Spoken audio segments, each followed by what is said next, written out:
First thing Renata Solis noticed about the Veda commander was his hands. They were still, politely still. Not the stillness of a man waiting for a meeting to start. Absolutely, architecturally still, the way a structure is still, a wall, a foundation slab. She had been watching him for 11 minutes through the maintenance duct above the chamber, and in all that time, his four-fingered hands had not twitched, had not shifted grip on the command rail, had not done what hands do when a mind behind them is thinking hard about something. She had seen statues move more. His name, according to the Veth's own broadcast logs she had ripped from their comms 3 days ago, was Keth Oren. He commanded the relentless Goversance, a harvesting vessel, approximately the size of a small moon. He had held that command for what translated roughly as 40 standard years. He looked, by Veth physiology standards, about 25. High cheekbones that curved like hull plating, eyes that were amber-going gold at the rim, huge, wide-set, designed for the low light of the Veth homeworld, now narrowed against the overhead luminaries of his own bridge to precise horizontal slits. He was, every scrap of captured intel agreed, the most controlled living thing in Veth space. Renata had 4 hours to use that against him. She shifted her weight in the duct. A rivet pressed into her hip, and she let it press, let the discomfort anchor her. Because the alternative was to think about Davo, and she couldn't think about Davo right now. Davo was in the containment ring on Deck 7. Davo had been in the containment ring since the governance had scooped up the Aurelio Station's evacuation pod, his evacuation pod, the one she'd pushed him into because he was bleeding from a shrapnel hit, and she needed him alive more than she needed company. He'd been their only xenobiologist. He had also been 23 years old, and had a laugh that started somewhere in his sinuses, and came out of him like a sneeze. She did not think about Davo. What she thought about instead was the problem of the containment ring, and what she'd seen through the observation port when she'd passed it 2 hours ago during her crawl through the governance's maintenance infrastructure. The Veth had a prisoner in there, not Davo. She'd confirmed Davo's location separately, in a cell block 2 decks up. This prisoner was Veth, a large one, broader in the chest than Keth Oren, with the gray-silver skin of a Veth who had lived long enough to lose the blue undertones of youth. He wore a collar, not a restraint collar, or not only that, a device collar, fat with circuitry, pulsing with a slow amber light that matched the color of Keth Oren's eyes exactly, which Renata suspected was not a coincidence. Every 40 seconds, she'd timed it, the commander would glance at a secondary display on his left that showed a readout she couldn't parse from the duct. Every 40 seconds, without fail, without any of the small drift that real people have when they're checking something habitually. The occasional 38 seconds, the occasional 43, exactly 40 every time. She had been in the Veth maintenance network for 6 days. She had eaten 3/4 of a field ration block, and whatever she could siphon from Veth fluid lines, which tasted like copper and cold. She had not slept more than 90 minutes at a stretch. She was wearing a Veth environmental suit she had stripped from a maintenance drone, which fit her approximately the way a child's coat fits an adult. The arms were too long. The torso was too wide at the shoulder and too narrow at the hip. And the helmet had a breathing filter calibrated for the slightly higher nitrogen content of Veth atmospheric preference. She breathed shallowly and often. She was also, as a result of all of this, not in peak condition. She was aware of this. She was also aware that it didn't matter, because she was the only human aboard a Veth harvesting vessel. And she had 4 hours before the governance reached the processing coordinates for Aurelio Station's stripped hull, after which the mission, which she had not been assigned, which she had assigned herself, which consisted of one human woman with a ripped field toolkit and 43 minutes of Veth comms intelligence, would be concluded in a way she preferred not to dwell on. She had not intended to be the one doing this. That was the honest accounting of it, the version she told herself in the maintenance duct at 3 in the morning, when the thoughts got loud enough to push through exhaustion. Plan, if you were generous enough to call it that, had been Torrance's. Chief Torrance, Aurelio Station Security.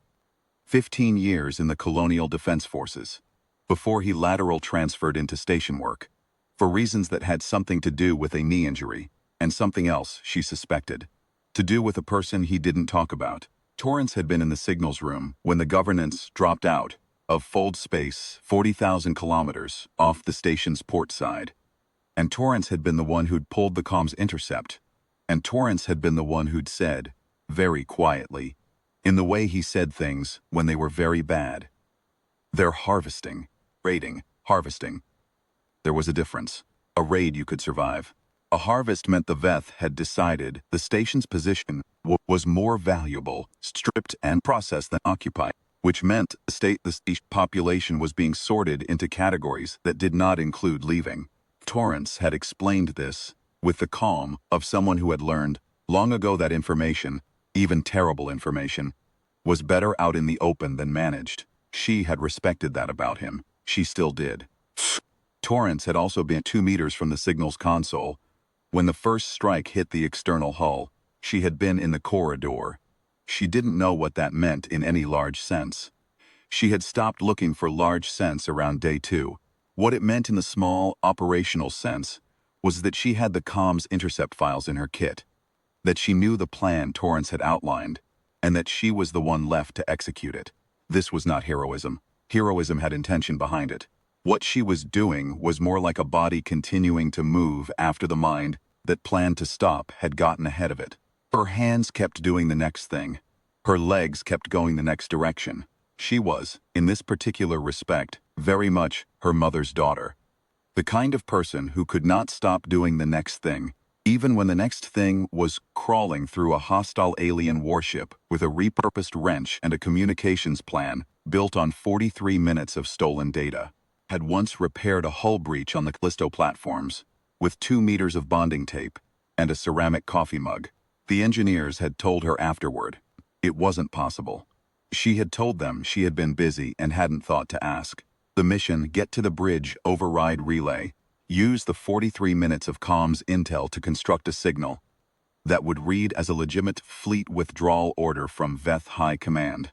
Buy enough time for the Aurelio survivors. 712 people on 2 evacuation barges to reach the Lacuna Gate before the governance could recalculate and pursue.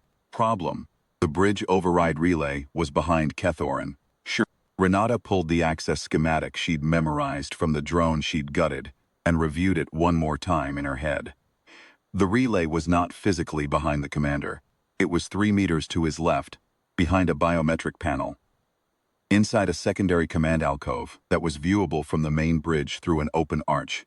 She would have to enter the alcove from the maintenance duct access point, a vent panel beside the alcove's rear wall, move 3 meters across an open floor, bypass the biometric panel, and input the signal string before Keth Oren or any bridge crew noticed, during what she estimated as a 40-second window. While the commander was turned toward the prisoner's readout display on his secondary screen. She had spent 2 days watching the bridge shift rotations. She had spent 1 day mapping every bridge crew member's position and movement habits.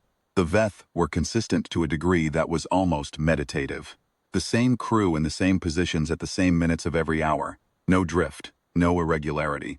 The night watch human equivalent would arrive 2 minutes early sometimes, 3 minutes late others, check their messages, get a coffee, say something to whoever they were relieving. The Veth crew arrived exactly on time, took their positions without ceremony, began working without delay. There was something impressive about it, she had decided, in the same way a well-maintained machine was impressive. Smooth, reliable, incapable of surprise. Incapable of surprise was the key. She had turned it over for 2 days. The Veth were not unaware. Their sensors were excellent. Their response protocols clear and fast. If she was detected, she would be dealt with efficiently. Their definition of a threat was organized around threats that made sense. Hostile vessels, sabotage, coordinated attack, single human female in a maintenance duct, alone, with improvised tools and a comms plan. This did not fit their threat modeling because it did not fit any sane operational profile. She was exploiting the gap between what was possible and what they'd thought to prepare for. Torrance had seen this. He had said, "The one thing the Veth cannot do is account for inputs they haven't categorized. We are the uncategorized input." She had been nodding at the time, still tracking the attack alerts, still watching the station die outside the windows. She understood it better now here, in the duct. Being uncategorized meant being improvised. Being improvised meant being wrong sometimes. Being inefficient. Wasting 3 days of crawling to find a route that didn't work, and backtracking to find one that did. Eating copper-flavored fluid, and not sleeping and humming songs you half remember, because the duct was very quiet, and the quiet was too loud to stay in. She knew that the 2 crew members in the alcove rotated out at the 37th minute of each duty hour. She knew the next rotation was in 11 minutes. She knew that the alcove would be empty for 4 minutes before the replacement crew arrived. She knew that 4 minutes was not enough time unless everything went precisely right. And she also knew, because she was a human who had survived 6 days alone inside an alien warship, that nothing was going to go precisely right. She closed her eyes. She thought about her mother, who had been a marine welder on the Callisto ore platforms, who had sung the 3-song rotations for 20 years, and never learned the bridge of any of them, and who had told Renata once, with great certainty, that the thing about trouble was that it was always survivable if you were willing to be genuinely ridiculous about it. Renata opened her eyes. 11 minutes. She used them to check the field toolkit one more time. She had a bypass spike, which was a Veth tool she had repurposed, and which would interface with the biometric panel if she held it against the scanner 4. She had tested this twice on secondary panels along her route, between 4 and 7 seconds, depending on the panel's generation. She had a signal emitter cobbled from Veth comms components, and her own helmet's communication array, which would broadcast the forged withdrawal command if she could sequence it correctly. She had 4 meters of bonding tape, which was not going to help her with anything, but she had it. She had the butt end of a Veth wrench, which was heavy and octagonal, and which she'd been carrying for 3 days with a vague sense that it would eventually become relevant. Station alarms sounded. A subsonic pulse she felt more than heard, vibrating through the duct walls. Below, she watched the alcove crew stand, exchange a hand gesture she'd never decoded, and move out through the arch onto the main bridge. Placement crew had not yet appeared. 4 minutes. Nada pulled the vent panel, swung down into the alcove, and ran. 3 meters felt like 30. She hit the biometric panel with the bypass spike already extended, pressed it flush, counted 1, 2, 3. She watched the panel's edge for color change. 4.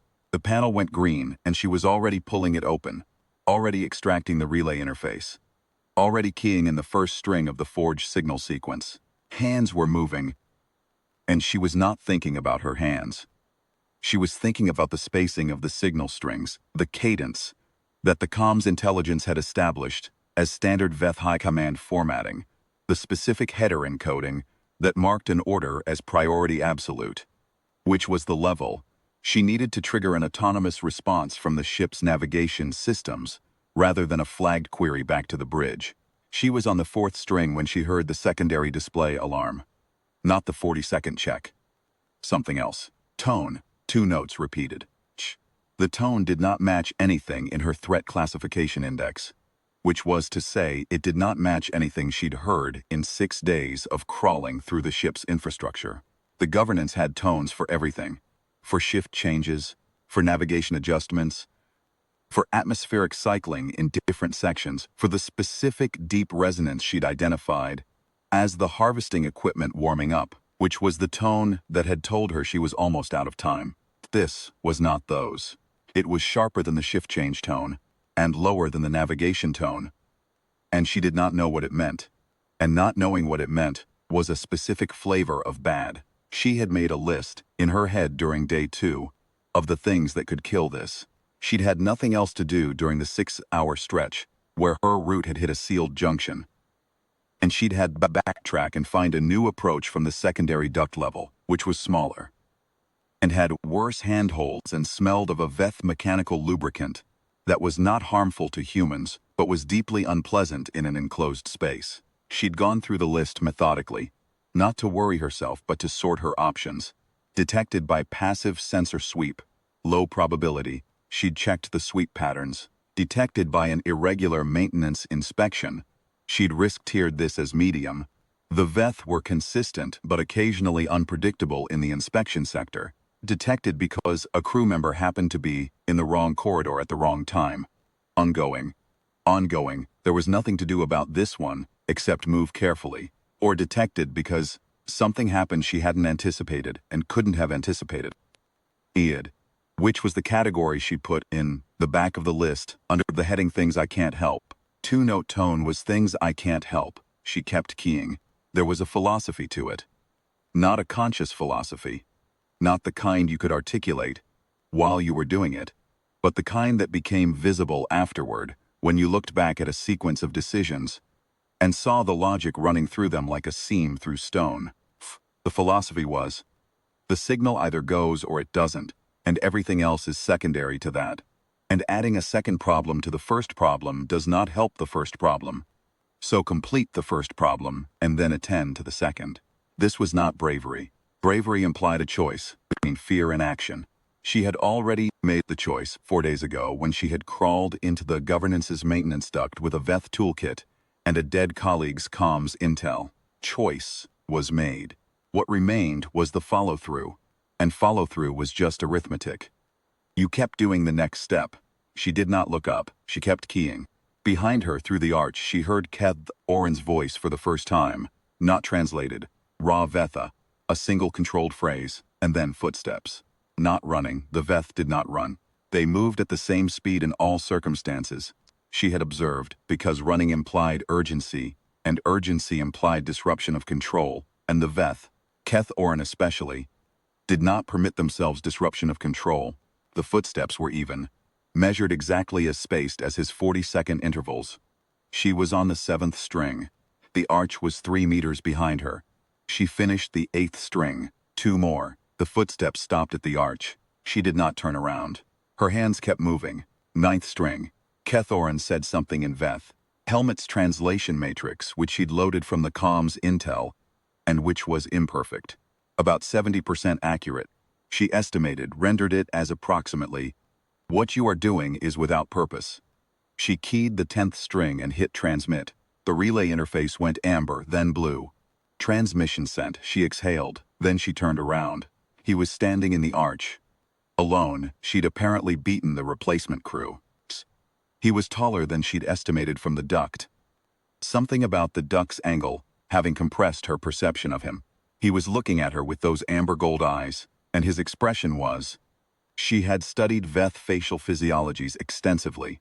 She had read everything Urzio Station had on the xenobiology database before the attack. She had talked to Davo about it for 6 hours straight on the second day of their posting there. His expression was absolutely, completely, architecturally neutral. His hands, like all of him, a wall. She held up the wrench, not as a weapon. She held it up. The way you hold something up when you want to show someone what you've got, honestly. Because the situation has moved past posturing. It was a Veth wrench. He recognized it. He looked at it for 2 seconds. His hands, on the command rail he'd reached as he walked, did not move. You are the human from the salvage station. His voice came through her helmet's translation. Flat. Not quite right in the vowels, but comprehensible. You have been inside my ship for 6 days. 4.5, she said.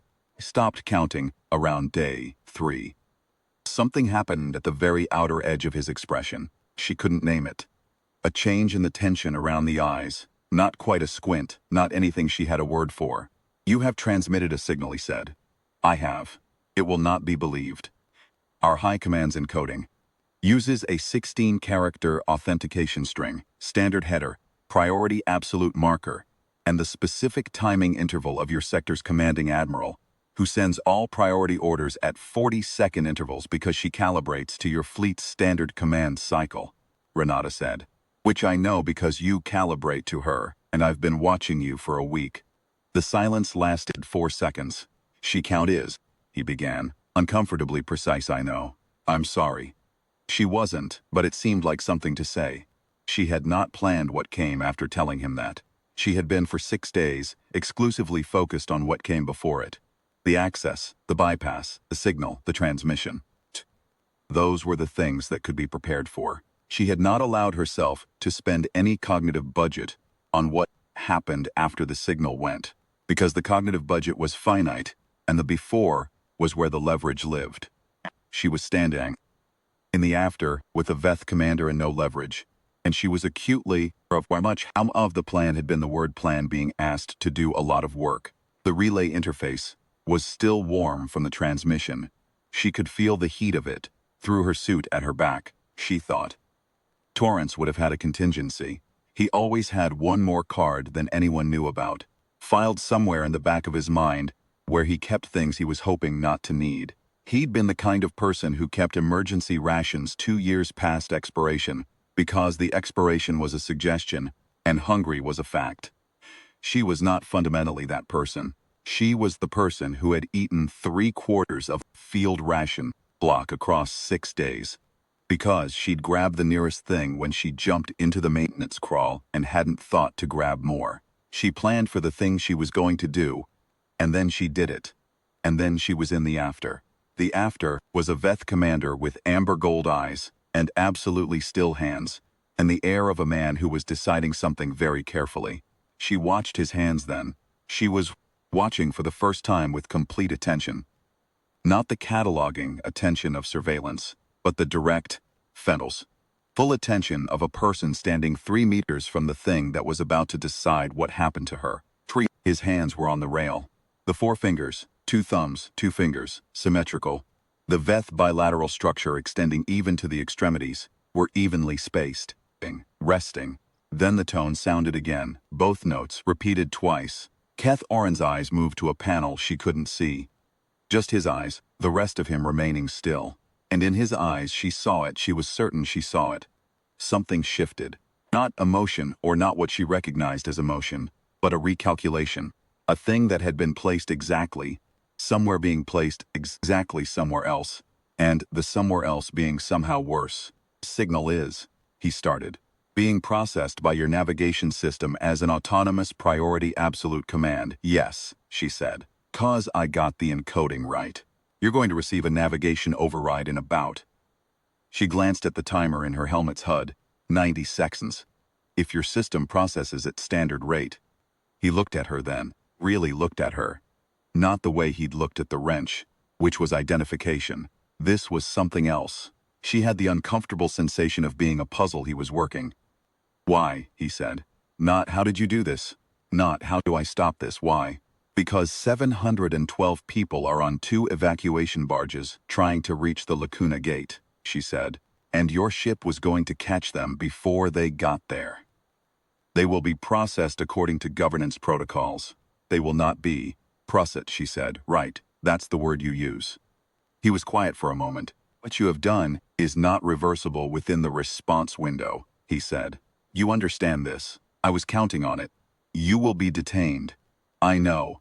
She put the wrench down on the relay housing, slowly, so he could see she was putting it down. I'd like to check on my colleague on your cell block first. The young man from the pod. He was injured. Another 4-second silence. She was starting to believe the 4 seconds was a standard processing interval for him. The way a human might pause to think. The Veth equivalent of a thoughtful exhale. That can be arranged, he said. She nodded. She looked at his hands one more time. Still on the rail, still not gripping, resting. You have been controlling your own aging, she said. Through discipline. Metabolic compression. I read the biology on it. It's theoretical in the human literature, but the Veth developed it empirically. He did not answer, which was itself a kind of answer. That's why the prisoner on deck 7, she said. He can't do it. He lost control of something, or never had it. You're using him as a comparison subject. You are perceptive, Keth Oren said, and there was something in his voice she couldn't classify. Not anger, not admiration, something careful. My mother would call it nosy, Renata said. She'd probably be right. The navigation override tone sounded throughout the ship. She felt it in her boots, a deep resonance. Somewhere in the governance's enormous mechanical body, course correction was underway. Keth Oren remained absolutely still, his hands on the rail, his face, the wall, but his eyes. His eyes did something she had not seen in 6 days of watching. They moved. Not to a display, not to a panel, not to a data point. They moved to the space between her and him, the 3 meters of open alcove floor, and they stayed there, looking at nothing. Looking at a calculation that had come out in a way he had not prepared for. She had been in his ship for 6 days. eating copper-flavored fluid and sleeping in shifts in a maintenance duct with a rivet pressing into her hip. And she had taken 11 minutes and a stolen wrench and 43 minutes of someone else's communications intercepts. And she had made him wrong. She watched his hands. The right one slowly detached from the rail. It didn't do anything dramatic. Didn't become a fist. It just detached. Hung at his side, not resting, not purposeful, between positions. First time in 6 days of watching him, one of Kethoran's hands didn't know where it was. She thought, there it is. What she said was, "Can we go see Davo now?" He turned precisely and walked toward the door. She followed. 3 steps behind, the wrench left on the relay housing. The signal already echoing through whatever systems the governance used to process the orders of commanders who had spent 40 years making sure they were never wrong. Davo was awake. He was sitting upright on the cell bunk, with his shoulder wrapped in Veth emergency bandaging, and a look on his face, when she walked in, that she was going to remember for the rest of her life. However long that turned out to be, because it was the exact look of a person who had counted themselves already gone, and then hadn't been. It was not relief. It was too large for relief. It was something that included relief the way a planet includes a mountain. "Solis," he said. "Mendes, he stopped, started again. "How are you here?" "Slowly," she said, "with a lot of tape." He looked past her at Kethoran, standing in the corridor with his hands. Both of them, she noticed, back in their usual position, the discipline reasserting itself, the wall going back up. But it was different now. She could see it was different, because a wall that has been touched is not the same as a wall that hasn't. And then back at her. Processing. "You went into the ship," he said. "I went into the ship. Alone. You were bleeding." He made a sound that started in his sinuses and came out of him wrong. Not quite a laugh, interrupted by his shoulder injury, and she felt something loosen in her chest that she hadn't known was wound tight. She pulled the field kit from her suit and checked his bandaging, while Kethoran stood in the corridor and did not look at them, which was its own kind of grace, or its own kind of something. "Barges," Davo said. "Should have about 6 hours now. Enough to reach the gate." "You faked a withdrawal order." "I strongly encouraged a navigational recalibration to a Veth priority absolute command. I was very persuasive." She pressed the bandaging edge down. "How's the shoulder?"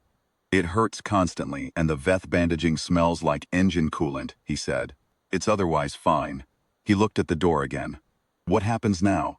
She looked at Kethoran. He was looking at the far wall of the corridor. Standing precisely, hands at rest, face unmoved. The right hand, she noted, had shifted fractionally. Not much, barely anything. Just enough that it was no longer a mirror of the left. "We're going to have a conversation," she said, "about processing protocols."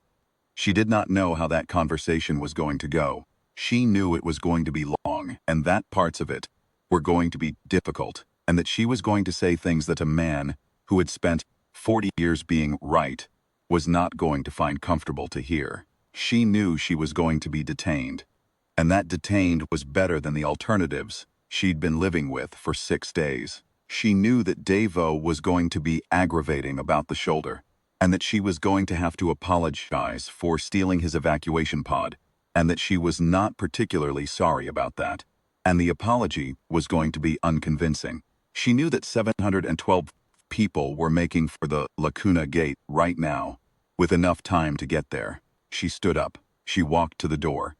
Kethoran turned, not looking at her, already orienting toward the corridor that would take them to wherever the Veth kept people they needed to decide what to do with. "Commander," she said. He paused. "Your prisoner on deck 7, she said. "The one with the collar." He turned his head slightly, not a full turn. "An acknowledgement of the subject. Thing you're testing for," she said. "Whether control can be maintained over sufficient time to slow the aging process." "He's failing the test." "Yes," Kethoran said. "He's failing it because control maintained by force isn't control," she said. "You know that. It's why yours works and his doesn't. Yours is, it's something you chose and kept choosing every day for 40 years. You can't collar a person into choosing something." He stood very still. "I'm not saying this to be interesting," she said. "I'm saying it because I spent 6 days inside your ship, and I watched you work, and I think you're not an idiot. And also because you're going to have to write a report about what happened today." And that report is going to need to explain how one human with a field toolkit and a bad suit and no sleep got your navigational systems to recalculate on a forged command. And I think you'd prefer the explanation to be accurate. Another 4-second pause. What is the accurate explanation, he said. That you model a perfect system, she said. And perfect systems have one specific catastrophic weakness, which is that they can't account for inputs that aren't trying to be optimal. I wasn't trying to outthink you. I was trying to buy 6 hours. Those are different problems, and you were solving the wrong one. Something in his face moved. It was small. She might have been wrong about it. She thought. She was about 60% confident that what she was seeing at the corner of his expression was not anger, and was not contempt, and was not the cold recalculation of a commander absorbing an operational loss. She thought it was the face of someone who had been told something true that they had already almost known. He turned and walked down the corridor. She followed. Behind her, she heard Davos shifting on the bunk, making the sound of someone preparing to stand up with an injured shoulder. Being stubborn about it, not asking for help, she went back and gave him her arm anyway. The three of them walked. 2 humans and a Veth commander, who had not been wrong in 40 years and was carrying the weight of that now, with the same precise posture he carried everything, all the way down the long corridor of the relentless governance, toward whatever came next. In the containment ring, on deck 7, the prisoner sat with his collar pulsing amber gold, the color of Keth Oren's eyes. He was pressing his hands against the containment wall, not trying to break it, just pressing. The Veth version, maybe, of a rivet against a hip. Something solid to hold on to while you waited for the universe to decide what it was going to do with you. The navigation override held. The governance turned. 712 people hit the Lacuna Gate with 40 minutes to spare, which was not much, which was more than nothing, which was the only math that mattered. Renata Solis learned, 17 hours later, in a Veth holding room that smelled of nitrogen and cold metal, that Keth Oren had submitted his incident report. She learned this because he came to tell her, which was not something she had expected. He stood in the doorway, hands at rest, face like a wall, posture exact, and told her that the report classified the navigational override as a priority absolute command authenticated by legitimate means, that the investigation into the authentication failure was ongoing, and that pending the investigation's conclusion, she and her colleague were to be held under protected status rather than standard processing protocol. She looked at him for a long time. Protected status, she said. It is a designation that exists, he said, for situations in which standard protocols produce outcomes that are suboptimal. Who decides what's suboptimal? The commanding officer of the vessel, he said. In cases where the commanding officer determines that the situation involves factors not adequately addressed by existing procedure. She nodded slowly. Doing the thing I told you were doing, she said. Yes, he said, and paused. 4-second pause, she thought. And then he said, what you told me about the prisoner on deck 7. She waited. I have been conducting that research for 11 years, he said. Premise of the research was that sustained discipline produces measurable physiological effect. Believe the variable being tested was disciplines and... No, he said. It appears the variable being tested was choice. She sat with that for a moment. What are you going to do with him? She said.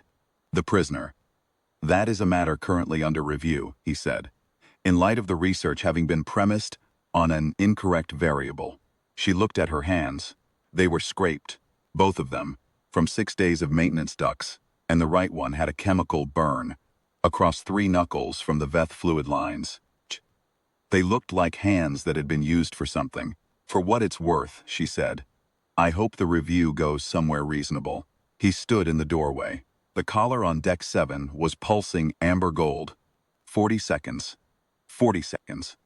And, somewhere out past the Lacuna Gate, 712 people were breathing recycled air on 2 evacuation barges and not knowing what had happened aboard the ship that had been chasing them. You said, Keth Oren said, that your mother would call your perceptiveness something else. Nosy, Renata said. She'd call it nosy. She is still living. It was not a question, she wasn't sure what it was. Yes, she said. You were thinking about her, he said. When you were in the duct.